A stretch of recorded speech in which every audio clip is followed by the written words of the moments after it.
Mothers are the queens of the castle, but let's be real, it's not all ball gowns and glass slippers.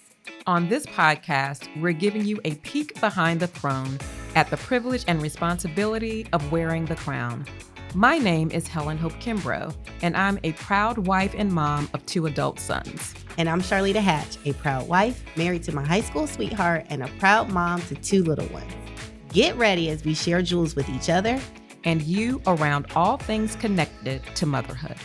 Hello, everyone. My name is Helen Hope Kimbrough on the mic with you for Behind the Throne, and I'm joined by my girl, Charlita from Charlotte. Hey, everybody. And you know what? We are so excited to have a wonderful guest with us, Alicia Hash, also known as Principal Alicia Hash. So she's our girlfriend, she's our friend, and she's an educator. And so we wanted to invite her on just to share and talk with us about school and how school's in session and what things we need to know about school as parents and as students. So, Alicia, we would love for you to go ahead and introduce yourself. Well, good evening. It is definitely an honor and a privilege to be here with these amazing ladies on the podcast of Behind the Throne. As Helen just shared, I'm Alicia Hash. I'm a 20-plus year educator here in the Charlotte area. And my journey as an educator started as a first and second grade teacher and facilitator and dean of students. And now I'm in my 14th year of the principalship. So it's great to be here to talk about what I'm one of the things I'm most passionate about. And not only are you all of those things as an educator, but you're also like the principal of the Hash family too. So tell us a little bit about that role. What I'm most passionate about is being a wife and a mom. So I'm a mom of 3. I have a 21-year-old senior in college, Kirsten, and I have a 16-year-old junior in high school here at Mallard Creek in Charlotte, Caitlin. And I have a 4th grader at Billingsville Cotswold Abbey World School with me, and that is Trey. And I've had the honor of my 14 years as principal. 11 of those years, I've had one of my children at the school with me. So it has been an honor to be their principal and mom all in one. Well, you want to know something, Alicia? You and I then have something in common because I come from a family of educators. My mom's a retired teacher. My sister is currently a teacher. But then I also have aunts who were principals and teachers in various states. But I also went to school with my mom.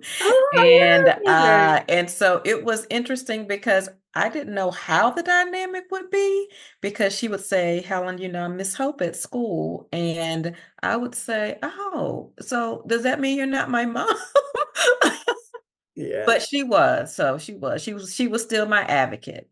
The other thing I think is so great about kind of your demographic background with your kiddos is that we really are covering everybody tonight, right? Yes. I've got a preschooler, and Helen has adult children that are college graduate, and you have someone in elementary school, middle school, and high school. So, I mean, I think this is a topic that can really resonate with everybody, no matter where you. So, Alicia, I wanted to start out with this expression that, the parent is the first teacher. And, how do you feel about that? Like, that's a belief system of mine. But today I feel like there are parents who really feel like the responsibility weighs heavily on the teachers in the classroom to teach their children. So I would like to know what your philosophy is around the parent being the first teacher for their child. So I have a different philosophical view of that quote or that statement. So the parent is the first teacher. And when I talk about that, I'm starting at birth. Because the reality is, and the research shows us, that before children come into kindergarten or before they enter a pre-K stage classroom at age 4, so much learning has already taken place foundationally. And from environment and exposure, we see that children who have been in rich environments with books, and I know that's something that Charlita is passionate about, and broad vocabulary and life experiences, that really is going to dictate what is going to be that kindergarten year. What does that foundational year look like? So when I hear the term, the parent is the first teacher, that is a reality because we know learning starts as soon as children enter earth. However, from the educator standpoint and advocate, from the point children enter the building, the parent then becomes the partner with us in educating their child. But it is on us. It is our job to make sure we are doing and involved in the teaching and learning and reingramming of that child every day within the classroom. So what I ask as an educator is that parents, the years before they are making it through the doors of our schools, to do your best at what you can to get them ready for that kindergarten year. But just know, once they come through the doors of our school, we do ask you to be the partners with us in educating the whole child. I think it could be potentially could be multi-generational. It could just be after more research, but knowing that the parent is the first teacher prior to school starting, and then thinking about like just the landscape of where we are in a school choice state. The one thing that I've been super passionate about through my research is that having the education system and the educators not only view parents as a partner, but also viewing parents as the expert on their child, which therefore means that in that partnership, it becomes a two-way street, which I think it traditionally may have not been. And I know I grew up with the teacher is always right, and you couldn't say anything against the teacher when you got home. Whatever the teacher said, that's what it is.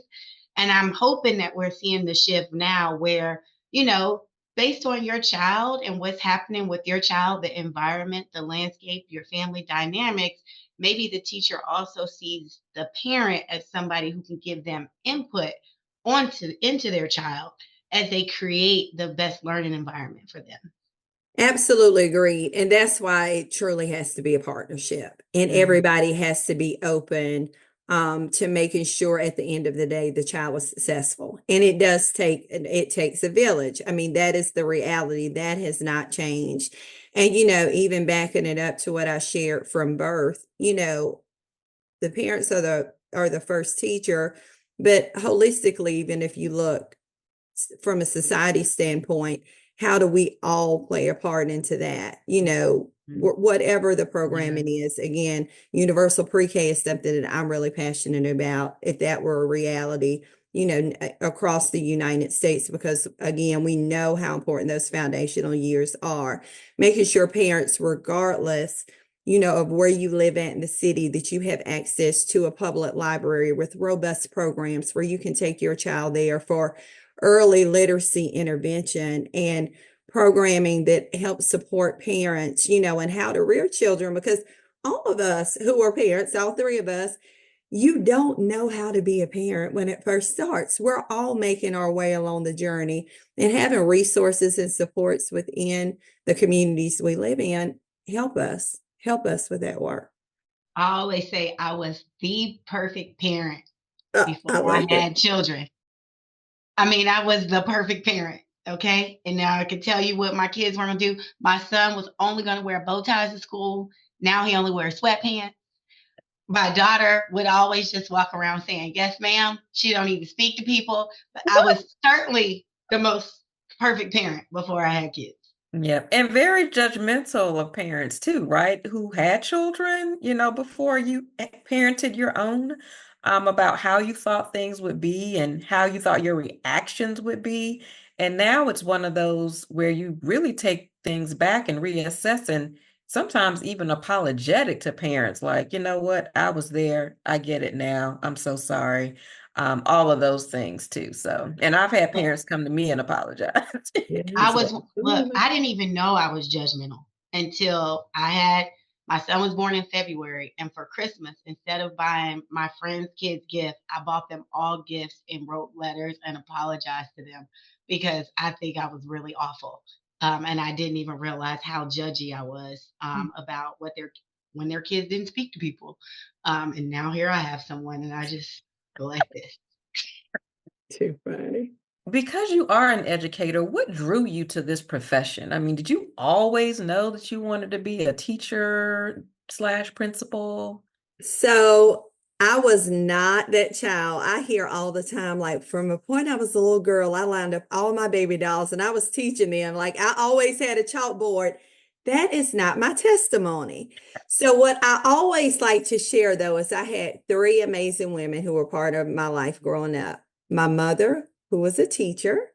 I grew up in a very small town, and everybody felt like Miss Giles was the best teacher in the county. So that was my mom. I had an aunt, was my mom's sister, who was an entrepreneur who owned her own salon. And she was just like always out of the box and doing innovative things and had this very spicy personality. So my middle name is after her. I'm Alicia Eileen, and she was Eileen. So, Okay. and then my mom's other sister, which was attorney Marcia Dalton. So out of those three women, I always thought I would be an attorney. That was my path. I planned to go to school, major in political science, go to law school, and practice law with my aunt. Like that was what I'd always planned to do. And in 10th grade in high school, my first job, again, small town, someone called my mom and said, "Hey, I know Alicia's turning 16," because some people announce it Alicia and some people pronounce it Alicia. That's for a different episode. But she said, "I know Alicia's turning 16 soon, and I would love for her to come and work at our after school program." It was a daycare, and they had after school for school age kids. And from the point, it was the week before I turned 16, I walked through those doors of that program. I wanted to do nothing but work with children.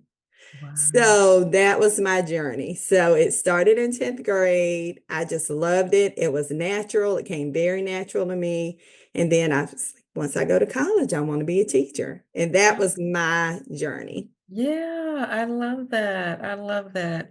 You also have synergy with my sister who basically had the same kind of background as you with summer camp and around children, and she was just so good with them, and it just maintained. So I love that story. And how you had perspective of three different occupations, but really knowing which one to select for yourself. But then I like the fact that even with those three women, it helps you cultivate that in others, like with the students that you serve too, knowing that they have options and opportunities in various ways. Yeah, I definitely, it really resonated with someone kind of tapping you and seeing something in you at 16 and you didn't even know it, but it just unlocked this fabulous kind of journey that you've been on.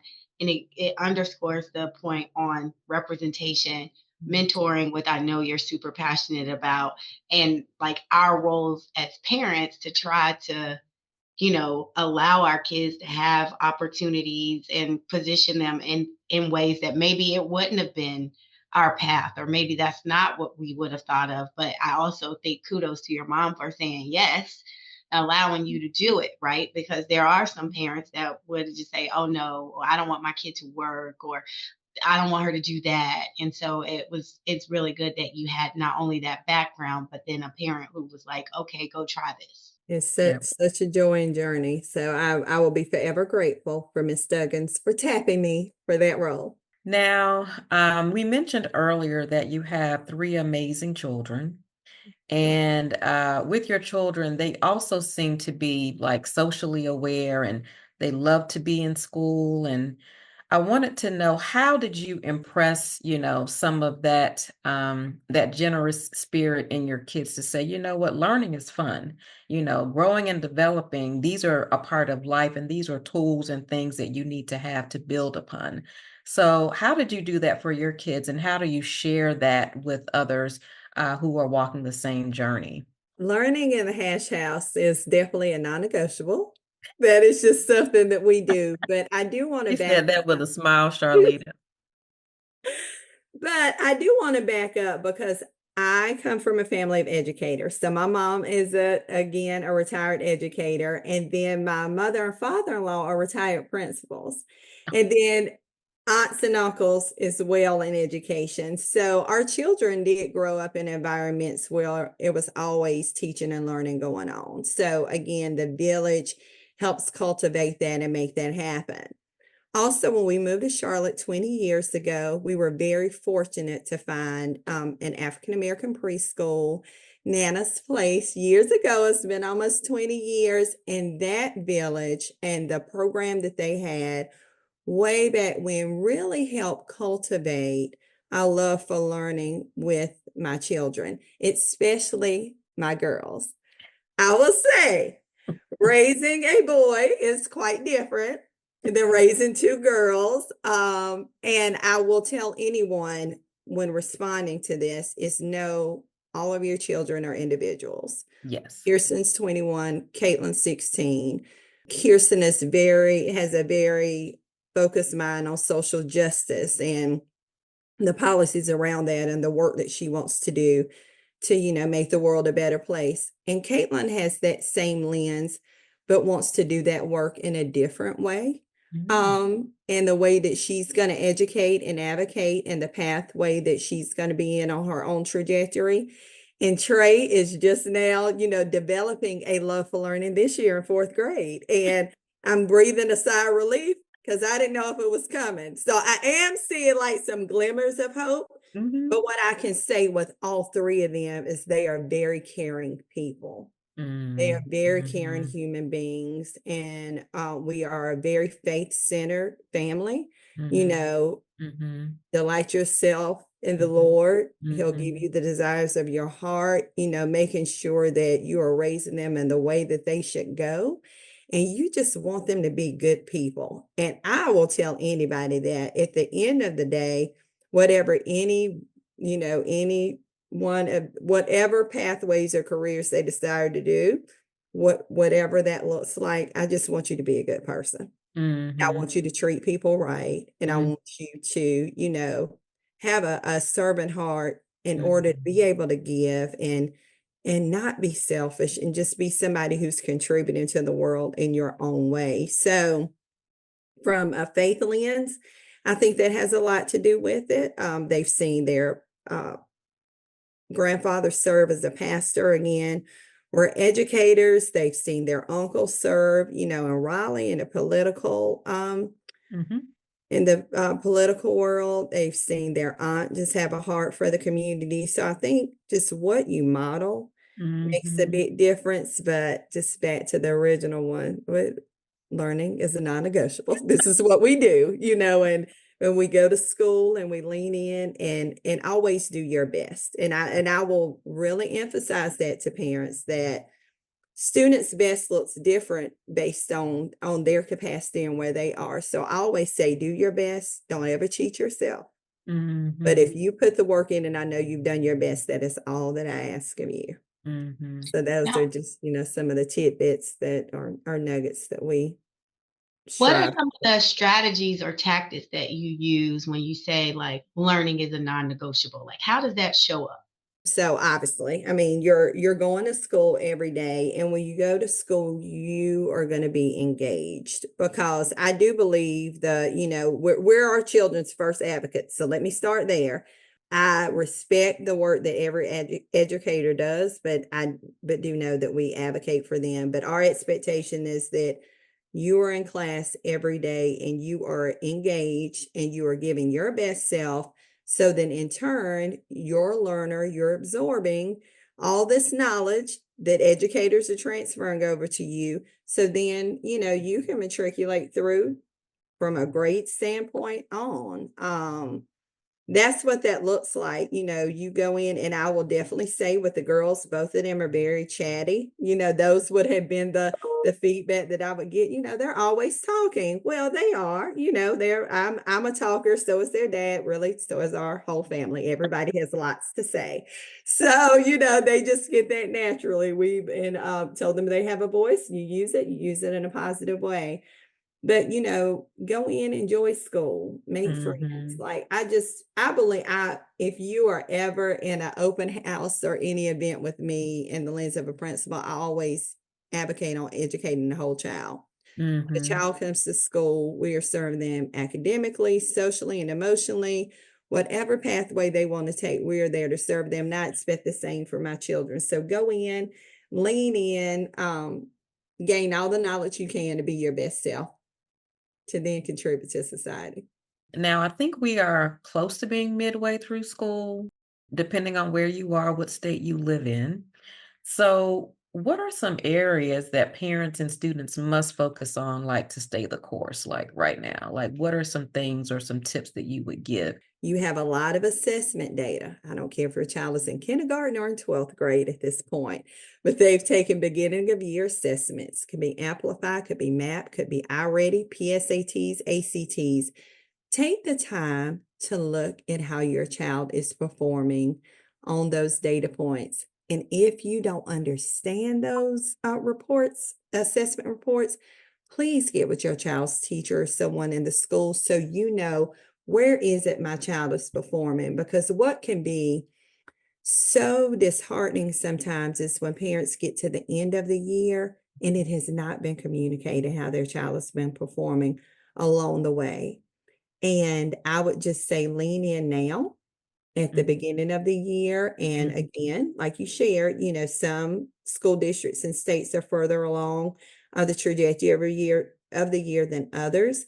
But whatever data reports you have, whatever assessments your child has taken so far, please get with someone at your child's school to help you understand that data and understand where your child is so that you can then help them grow throughout the year.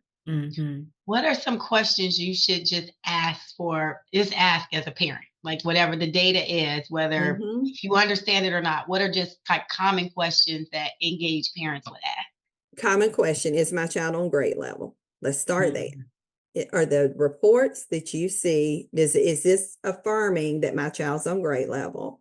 If they are, what is the percentile? Because now I need to know how far are they performing above grade level. And then my next question would be, so how do you plan to push them so that they grow throughout the year? If you have a child at this point that it's showing that they're not on grade level, we need to start asking the question of what supports will the school provide to make sure that they are meeting the marks they need to so they're successful through the rest of this year. And then how can I support that as well? So that is just the number one question. Where are they performing as an individual, but where are they performing on a national, state, and local level? Because most of our assessment data points have that in comparison to peers their age. That is extremely important. And again, you're going to see those percentiles that start as early as kindergarten all the way to the point they take the SAT when they graduated from high school. So you'll never go wrong with asking those questions. Once you know where they're falling, then ask the questions, what supports do they need to grow from this point? And then also, and hoping that parents will take that information and not take it as a negative, but just also take it as a learning and just a growth opportunity so that they can partner effectively with the teacher in that vein as well. Absolutely. And that's what it's all about. We want every child to be successful, and it takes transparency and knowledge to know, okay, this is where they are. Also, just bring to light that every child is not a strong test taker. And we do know some assessments or most assessments are one snapshot in time. So also once you see that data, then ask, is this in alignment with what you see every day in class? So that's also an important piece. Yeah. I did also want to pivot a little bit and just talk about mental health in school, just because it is like the number one thing that we hear no matter where we go. I mean, it can be at work, it can be in the schools. But because we're talking about educating students today, I would love to hear just how schools are, handling and managing mental health with students today. I think we can all agree that after the pandemic, it just took a toll on our society as a whole, and the pressures that our children felt from being isolated for an extended period of time, not being in schools, I think really did amplify some of the things that we were seeing initially coming out of the pandemic that we are starting to see some leveling on now, which is really good. But schools, and I'll speak for, for here in the Charlotte area, we have a heavy focus on the social emotional learning for our students, to the point where in the elementary years, you are starting your day with the morning circle. And that is a morning check-in to talk about where are you at right now, even starting as early as kindergarten on to 5th grade. How are you feeling this morning? How was your day yesterday? What are some things that may have made you upset? What could have made your day better? Is there anything that's, bothering you? and creating very safe spaces for that. So I'm fortunate to be in elementary school, and children are extremely transparent. Once a teacher creates an environment where they feel nurtured and cared for, and it's a safe space, they are very open in what they share in those morning circles. And then we're just really fortunate also to have counselors and social workers and therapists on site every day in all of our schools to also support this work.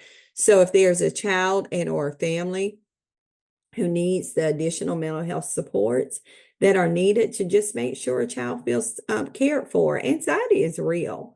And we've seen that with children now at very young ages, across our country. And it's something I feel like people are more open to talk about than we have before. And one thing I've recently, shared, just personal reflection. I think for years we've talked about how resilient children are.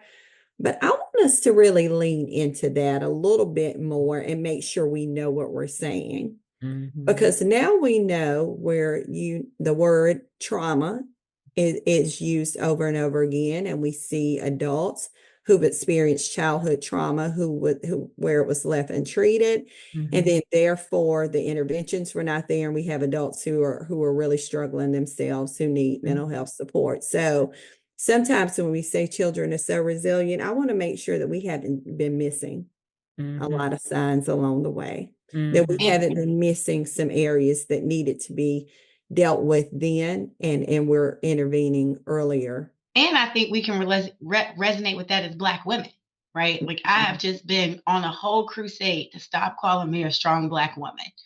Like it is just, thinking that you can just dump everything on me and that I'm not a human and that whatever happens to me, I'm just going to keep on keeping on. That is not realistic. And I think that is something that we've seen modeled. Also, we have seen modeled kids having trauma and having to keep on pushing. And to your point, it does impact you. And so I'm curious, as a parent, how do you see the signs? I know I had a parent teacher conference this week, and I asked the teacher, how is my child acclimating to a new school and is he making friends? But I don't know if that's enough to know how his mental health is doing. When your child gets home in the afternoons, how are they responding to you? Because what I will definitely share that I've seen is that students can do a good job sometimes masking in school, but once they get home, their parents are seeing meltdowns. They're seeing them maybe lash out at siblings, or there's a quick temper, or different things are happening that are just, these are warning signs, like your personality is not what it was. Again, leaning in and having conversations with the teacher. Who are their friends during class? Are they engaged, or they're raising their hand? If they say, well, they're really not talking to anybody, or they're just quiet, they're just shy, those are some things you might want to lean in a little bit more from a social standpoint, just to make sure they're not withdrawn, or they're not nervous or thinking things, and are not expressing those throughout the day.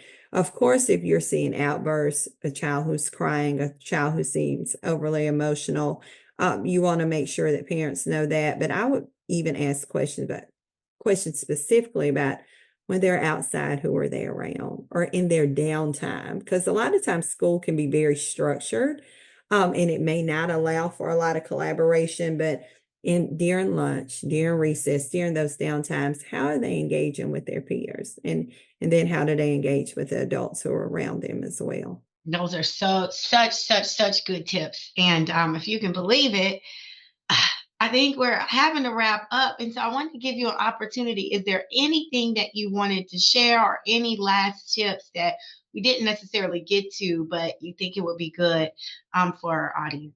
Yes. Back to one area that we shared, that it takes a village to raise a child. So identify who your child's village is. Of course, it starts with who's in your home. Who are your parents? Who are their parents? Who is your broader family? Make sure the school is part of that village as well, and identify advocates within the building to help you with that. But then beyond that, who in our community, whether it be churches and or other organizations that you can partner with in this work. For those who do have older children, you do realize as they're matriculating through school that there's social outlets and groups that they're part of and affiliated with. That becomes extremely important in the rearing of your child. So I would definitely say work to identify a village with friends and neighbors and family. Neighbors look different than what they used to, but just making sure that there is that village there to support your child along the way. The stronger our children are, the stronger our future is going to be. Thank you so much. This was so insightful and so many good tips and so many good nuggets. I know people will probably have to listen to this several times to take down all the nuggets and the questions and advice you gave our listeners. So thank you so much for sharing your expertise, sharing your heart with us. We really appreciate it. And for everyone else, we're back. So be sure to like, follow, or subscribe Behind the Throne wherever you're listening. And we look forward to catching you on the other side. Thank you. Thank you for listening to the Behind the Throne podcast. Be sure to subscribe to our channel and comment below with your feedback. Check out future episodes from us as we discuss motherhood from babies to adults.